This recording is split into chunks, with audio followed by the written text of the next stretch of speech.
Nosotros continuamos esta primera ronda de comentarios. Es el momento de escuchar la participación de nuestro compañero Rosendo Tavares Villalobos. Gracias, José Luis Mendoza y Cervantes. Saludo, abrazos para don Álvaro Arbelo. El saludo para don Bienvenido Rodríguez Durán, para doña Isabel Ruiz, para don Bienvenido Rodríguez León. El saludo para todo el equipo del gobierno de la mañana, la Z101. El saludo para todo el país de aquí y el país de allá. Hay muchos países en el mundo que tienen problemas con el tema de la educación y esto lo coloca en una situación difícil frente a los retos que depara el futuro a nivel global. Y la ONU ha decidido tomar acción y ha programado una cumbre para el mes de septiembre, pero antes está programando un preencuentro con los países que serán parte de esa cumbre. Esto tendría lugar en París, Francia, durante el próximo mes de junio. La República Dominicana va a ser parte de esa cumbre. ¿Cuál es el propósito? Dice que se ha convocado a una cumbre mundial para buscar la movilización, la acción, presentar soluciones y ofrecer la solidaridad para transformar la educación a nivel global. Eso lo dijo aquí el representante de la ONU en República Dominicana, Mauricio Ramírez, durante un evento ayer en donde el ministro de Educación, Roberto Fulcar, pues informó al país que la República Dominicana se prepara para participar de ese importante evento global convocado por la ONU, pero que tiene ante todo que iniciar una labor en la República Dominicana para resolver muchas tareas que están pendientes en el área de la educación en este país, como es el tema, por ejemplo, de mucha información competente a la actividad educativa en el país, pero es información que está un poco difusa, que no está consolidada, y entonces hay que realizar una labor nacional. Se convoca a partir de este lunes 6 y creo que hasta el día 11 para poner todo a tono, de tal manera que, por ejemplo, los que ejercemos comunicación en este país y queremos hablar, escribir sobre educación, lo hagamos sobre la base de información concreta. Importante. Porque yo creo que eso es muy cierto y es muy importante. Yo he dicho siempre, Rosendo, solamente para agregar a eso que pides, que exiges y que debe ser. Uno de los grandes problemas que tienen las políticas públicas dominicanas ha sido siempre la generación de estadísticas realistas. Uh-huh. ¿Qué tenemos? ¿Qué nos falta? ¿Cuánto hemos avanzado? ¿Cuál es el faltante? ¿Cuál es la proyección de ese faltante? Yo digo que la ONE, la Organización Nacional de Estadísticas y su manejo, debería ser una política pública extensiva a todas las instituciones del Estado y que eso permita, como tú dices, hacer opinión, hacer ensayos, generar en la academia el análisis permanente también y las propuestas para que las cosas mejoren. Lo que no se mide, no se sabe si mejora o empeora. El diagnóstico es una medición. Decía, por ejemplo, ayer el ministro, cuando hacía el anuncio, que, por ejemplo, tú quieres información sobre lo que es el almuerzo escolar en este país, el programa, pero entonces las escuelas, las direcciones de las escuelas reportan una determinada necesidad para el almuerzo escolar, pero las regionales reportan otra cosa con respecto al mismo tema. Y entonces eso genera una información distorsionada que ni el mismo ministerio, cuando cruza las informaciones, sabe exactamente cuál es la decisión que debe de tomar. Entonces hay que cruzar las informaciones hasta de 5 maneras para poder tomar una decisión. Eso es lo que se pretende corregir.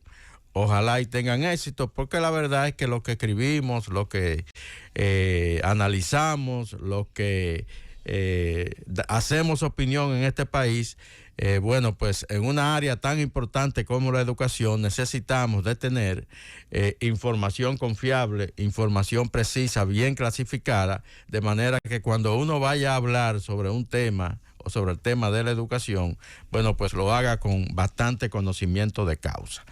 Eso por una parte. Por otra parte, el tema de la guerra en Ucrania giros importantes anoche. Ya parece ser que la Unión Europea concluyó, y lo decía anoche el presidente de Francia, Emmanuel Macron, uno de los líderes en ese bloque, ya concluyó la Unión Europea que definitivamente Rusia no se va a detener en la guerra en Ucrania mientras continúe teniendo recursos, sobre todo recursos económicos que le permita financiar la guerra.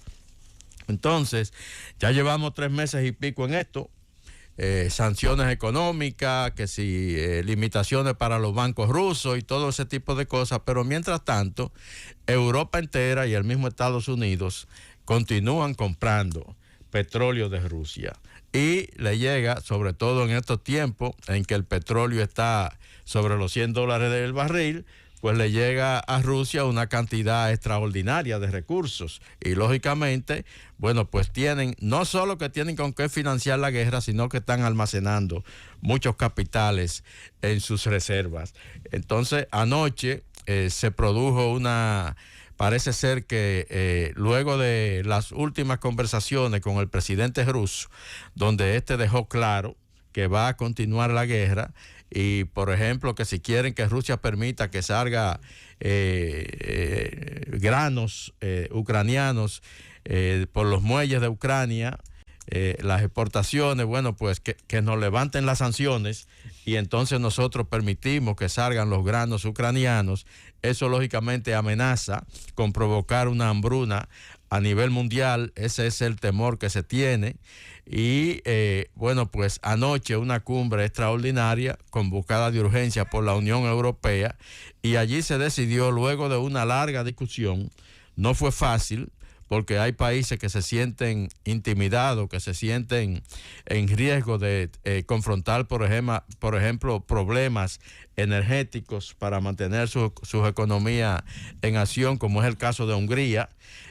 Bueno, pues se decidió, luego de una larga discusión, cortar la importación de petróleos y de otros productos energéticos de Rusia en por lo menos un 90%. Se quería aprobar el 100%, cortar el 100% de las importaciones, pero como repito, países como Hungría se pararon en el medio y no fue posible aprobar el 100%, pero sí hasta un 90%. No entrará en efecto inmediatamente la medida. Se habla de que hasta, por ejemplo, hasta final de año, diciembre, para que entre totalmente en vigencia, pero ya es una decisión que está aprobada. Mientras tanto, en Washington, ayer le preguntaron al presidente de ese país, Joe Biden, la prensa norteamericana había estado manejando la información de que Estados Unidos se estaba preparando para suplir a Ucrania de misiles de largo alcance, misiles que permitieran a Ucrania alcanzar el territorio de Rusia.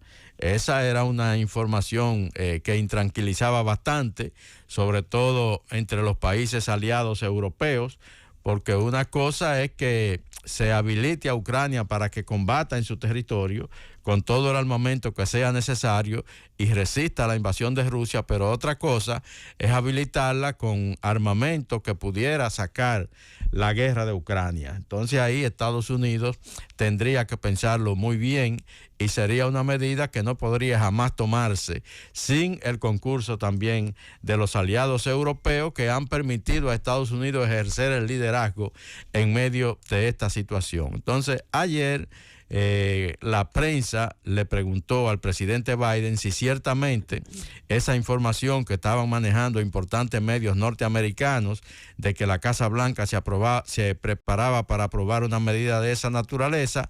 Biden dijo que no, que de ninguna manera, que Estados Unidos va a continuar suministrando a Ucrania el armamento que necesite para resistir adentro, pero que bajo ninguna circunstancia le va a proveer nada que le pueda facilitar alcanzar a Rusia, porque si se lo facilitaran y Ucrania se ve en la necesidad de usar un misil de eso y lanzarlo para allá, ¿qué es lo que eso va a significar inmediatamente? Bueno, que un misil norteamericano suministrado a Ucrania fue disparado hacia determinados territorios rusos y ahí la guerra tomaría inmediatamente un matiz diferente. Por eso el presidente, aunque ha recibido críticas del área republicana, por ejemplo, el senador Lindsey Graham, el muy conservador de Virginia, inmediatamente criticó el anuncio del presidente, dice que eso es una traición a Ucrania, que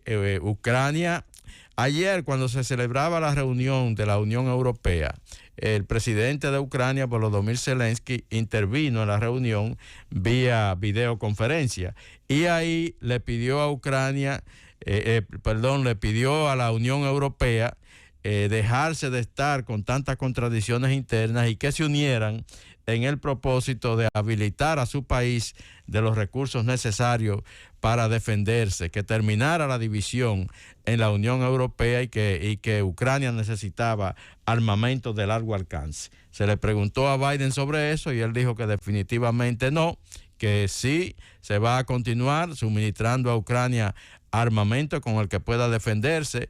Habló del paquete de $40,000 millones que fue aprobado la semana pasada, pero que bajo ninguna circunstancia, lo dejó claro, habrá, por ejemplo, misiles de largo alcance.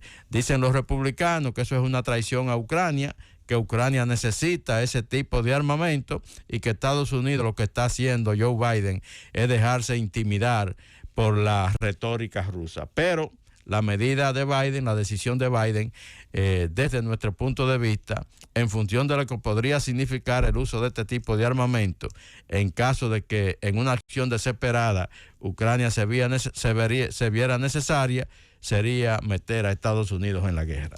¡Llévatelo, Cundo!